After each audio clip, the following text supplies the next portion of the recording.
Hi hello నమస్తే welcome to sauce TV నేను Shiva RC16 recent గానే గేమ్ చేంజర్ సంక్రాంతికి రిలీజ్ అయ్యింది. ఒక మిక్స్డ్ టాక్ తో మొత్తం మీద జనాల్లోంచి అలా ఇలా మొత్తం మీద వెళ్ళిపోయింది అనమాట. సో ఓవరాల్ గా సంక్రాంతి విషయం పక్కన పెడితే సో RC16 మీద ప్రెసెంట్ ఎక్స్పెక్టేషన్స్ పెరిగాయి బికాస్ ఆఫ్ అక్కడ ఉన్నది బుచ్చిబాబు గారు. సో బుచ్చిబాబు గారి లాస్ట్ ప్రాజెక్ట్ అనేటువంటి ఉప్పెన సినిమా చూసిన తర్వాత ఆయన మీద ఎక్స్పెక్టేషన్స్ రావడం కామన్. అండ్ అంతేకాకుండా రీసెంట్ గా అంటి పెట్టుకొని తిరుగుతున్న రామ్ చరణ్ గారిని. సో ఈ క్రమంలో చూసుకున్నట్లయితే కథ మీద అనుకున్నటువంటి పట్టు అంటే ఎట్లాగైనా సరే రామ్ చరణ్ గారితో దొరికిన ఒక్క రోజు 2 రోజులైనా సరేను గ్యాప్ ఇవ్వకుండా షూటింగ్ ఎంత వీలైతే అంత త్వరగా కంప్లీట్ చేసే ఆలోచనలో ఉన్నారు. సో అందువల్లే ప్రతి విషయాన్ని పక్క నుండి చూసుకుంటారు. సో డేట్స్ విషయంగా కానీ లేదా ఈయనకి ఎక్కడ మిస్కమ్యూనికేషన్ రాకూడదు కాబట్టి సో బుచ్చిబాబు గారు పక్కనే ఉన్నారు. రీసెంట్ గా ఈ RC16 సినిమాకి సంబంధించి ఏంటంటే మనకి కొత్త కొత్త వార్తలు వినిపించాయి.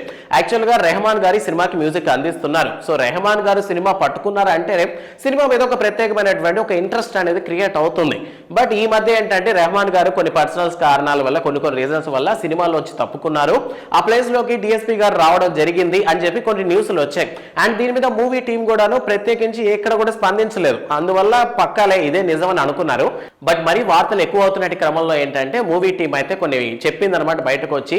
సో రెహమాన్ గారు ఇప్పటికే కొన్ని ట్యూన్స్ ఇవ్వడం అయితే జరిగింది. ఆ ట్యూన్ ఫస్ట్ సాంగ్ అయితే మాకు బాగా నచ్చిందని చెప్పి మూవీ టీం కాస్త అఫీషియల్ గానే చెప్పారు. అంటే ఓపెన్ గా మీడియా ముందరకు వచ్చి చెప్పడం జరిగింది. సో ఈ క్రమంలో సో వచ్చినటువంటి వార్తలు ఏవైతే ఉన్నాయో డిఎస్పీ గారికి అవకాశం అయితే వెళ్ళిపోయిందని వచ్చేటువంటి వార్తలు ఏవైతే ఉన్నాయో సో ఏవి కూడా నిజం కాదు అని ప్రెజెంట్ సోషల్ మీడియాలో నడుస్తున్నాయి. సో ఏఆర్ రెహమాన్ గారే ప్రెజెంట్ ఈ సినిమా కంటిన్యూ అవుతున్నట్టు మూవీ టీం అయితే కొంచెం చెప్పినట్టుగా ఓవరాల్ గా అయితే ఇంకా ఉన్నారు అని చెప్పడం అయితే జరిగిందనమాట. సో ఇక RC16 లో కానీ తీసుకున్నట్లయితే దేవరా సినిమాతో ఫస్ట్ డెబ్యూట్ తెలుగు మూవీ చేసినటువంటి జాన్వీ కపూర్ గారే RC16 లో హీరోయిన్ గా నటిస్తున్నారు అని అఫీషియల్ గా కన్ఫర్మ్ అయింది.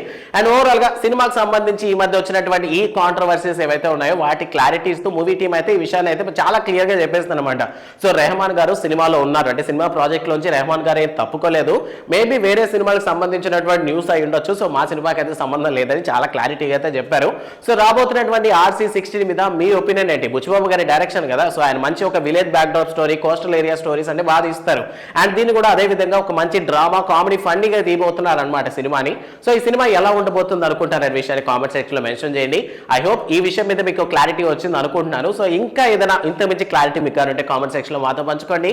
వీడియో నచ్చితే లైక్ చేయండి. And don't forget to subscribe sauce TV. Thanks for watching.